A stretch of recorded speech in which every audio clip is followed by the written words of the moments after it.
the film Water. Okay, yes. This is based on water. Now let us look at the 8 steps we were talking about. Okay, now let's look at the first step. The first step was recognizing the problem. What do we recognize the problem as? The problem being presented, the author feels very strongly about these social customs and she would like to expose these and the reader to know that how society was in those times. Yes. So identifying the problem, let's look at the slide. Okay, recognizing the problem, condition of widows and social evils, evil social customs, unkind, cruel social customs, we could say anything. So now what do we identify the problem as? The problem is again the position of women, the fact that women had no control over their lives, whether it was their marriage or it was their life. So it is child marriage and widowhood where they suffer the most. So possibly this is what she's trying to describe, the inhuman treatment of women, child marriage and widowhood. Not treating them, they had no control over their life, not treating them like individuals. Now the next was recognizing assumptions. What is the assumption? We know that the assumption of the author is that the readers share the cultural background, they would understand what she's talking about, so everything need not be spelled out, and also under the assumption that this book will be taken favorably by the reader because they would be critical of the social custom. Yes. You know, that's it. So it's not that there would be, there may be different perspectives. So the readers share the cultural information and they would be critical of there's a typo there, this cruel bias against women. So the author is hoping for readers' empathy. That is it. Well, now, if we were to go back to our critical literacy, we see multiple interpretations. Now, if you look at it from another perspective, maybe a person who is a philanthropist who runs such ashrams of widows would say, fine, they were in the ashram, they were sad, and they were deprived of various things, they were away from their families, would ask the question, were the widows happy in their homes? A very, very poignant question could have been asked. Yes? So we say these are the assumptions, and now let's look at the next point. Formulating hypotheses. So now we have read it's just a little bird's eye view, it's just looking through a keyhole, but maybe we can make a hypothesis. We say the author is trying to expose the cruel customs and the hypocrisy in society, which we learn later, of course, in the novel. Now that we have made a hypothesis, we will try to now reason from our hypothesis, and we say, okay, why is it so? The author has used words, created a setting to bring out pathos, and the setting show that the author is certainly trying to show is how evil, how bad, how cruel these customs were. Okay, now what do we do next? We gather evidence. And how did we gather evidence? We looked at the words, we looked at the setting, we looked at the very fact that who is the story about? It's about a widow, all right. But the widow is a child widow. Yes. A child widow. It's a child widow. So gathering evidence, again, child character is a widow. And the expression on the faces of widows tell a lot about their condition, about their state of mind, about their situation. And even their nodding in agreement perhaps also means they are captive audience of the priest. Yeah. You know, subjected to that. I mean, fine, that's all you're supposed to do. And nothing else, and no more. And now what do we do next? Yes, we now evaluate our evidence. How do we evaluate evidence? We look at the context, we look at the use of the words, and we see, and what we gathered, does it match? And yes, it does. And we see that there is a setting and the plot is meant to shock the readers.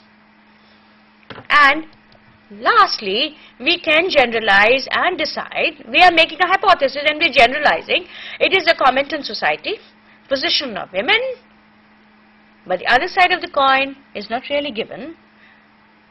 Were the widows happy or treated well in their own homes? Okay? Fine. Good. Now, if we have time, we can look at another text. Very different, but again written by, again there's a, well, I will not say, so who's the character? Let's look at the text. We have about 7 minutes, huh? Okay, we have about 7 minutes, so I think we should be able to look at this text very, very quickly. This is just one small paragraph taken from a piece. Well, many of you will have a feeling of déjà vu when you read it because you may have come across this many a time. Yeah, I think I can guess. Okay.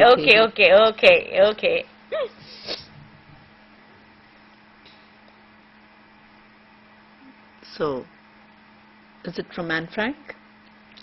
Yes. It is, okay. Now let's look at the questions. If you read that, we will go back to it, don't worry. What do you think is the text? The text is a part of a what?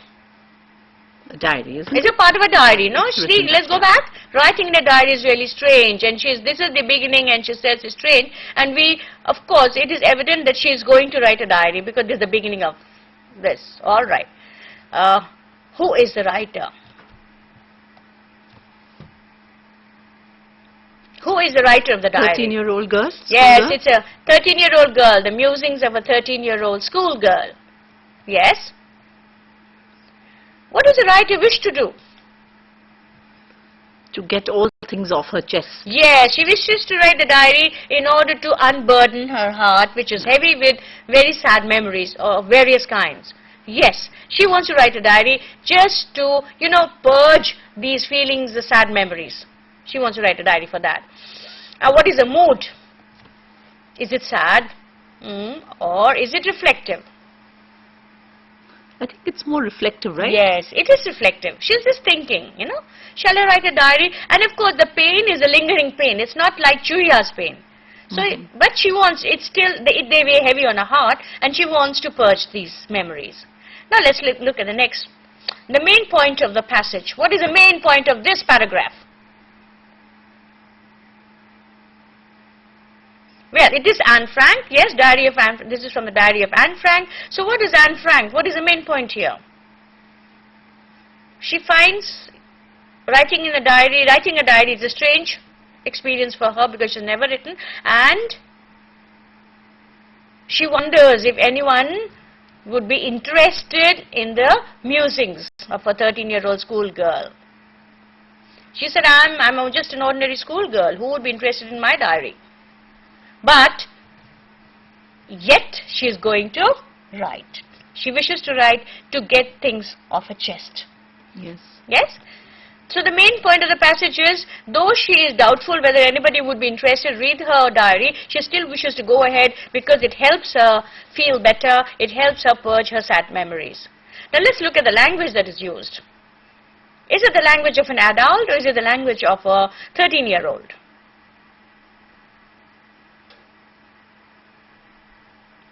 It is quite a good 13, yes, you find the sentence is very long, not only because I have never written anything before, but also because it seems to me that later on, neither I, not anyone else will be interested in the musings of a 13-year-old schoolgirl. A long-winded sentence, but yes, certainly has a style, but of course, it's simple language. Yes. Yes? All the right. words are definitely not very difficult, except maybe musings, which yes. could be a Yes. difficult word, yeah. Now let's look at this. She says, writing a diary is a strange experience for her. Why is it a strange experience? Because she's never written before, one. What's the second reason? She wonders if anyone, she said, not even I would not like to read it again after I've written it. Anyone would be interested in the musings of a 13-year-old schoolgirl. What is the assumption now? What is the assumption? Diaries are written by great people, achievers. So people read their diaries and learn from their lives. So she says, I'm an ordinary, simple school girl. Would anybody be interested in reading my diary? So the assumption, the social, cultural assumption is the diaries are the diaries of great people, scientists, actors, authors, who people would be interested in reading. Nobody would ever look at the diary of a 13-year-old girl. But of course we know that even what she said did not come true, because I think over generations people have been reading Anne Frank's diary. Okay, now let's look at that. Why does she stop at that? Because she has an apprehension? No. She further writes because she feels, I'm writing it for myself to feel better, to get this off my chest. Okay. Now there are some rapid fire questions for you to try. Shall we have a look at them quickly if we have time? Just a minute. We have just a minute. Okay. Sorry. Yeah, we get, where? I think, could we do this the next time? We'll do it the next time. I think. But only one thing now. Let me just wrap it up and we say that we read critically in order to get a better comprehension, a fuller appreciation, in order to understand the intention of the author, to read the underlying assumptions. Not only that, to interpret it according to our own mental schema and compare it with the wider worldview, compare it with other cultures, and try to separate fact from fiction, reality from fantasy. And when we construct the reality, like when we talk of the constructivist approach, where people read and construct their concepts, construct meaning, even that reality which is constructed, how much does it match with our own concept of reality or our knowledge of reality of what is presented in the text. So basically, critical reading helps us to attain higher levels of comprehension, a judgment, a delving deeper into the text to find deeper meanings, which makes the understanding richer and makes for a deeper comprehension of the text. So thank you. Thank you, Shefali. It was really a very interesting talk by you, and I'm sure our students have got a lot out of this. Thank you so much. Thank you.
Kolkata, Kalikata या कलकत्ता, आप इसे कुछ भी नाम दें, इसके नाम मात्र से एक ऐसे नगर की छवि जहन में उभरती है जिसका एक समृद्ध इतिहास है।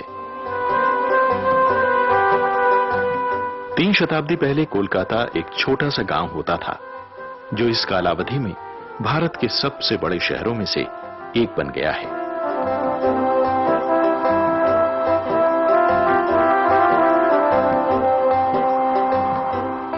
कोलकाता का पुराना नाम कलिकाता था, जो उन 3 गांवों में से एक था जिन्हें जॉब चारनाक ने ईस्ट इंडिया कंपनी के कारोबार के लिए चुना था।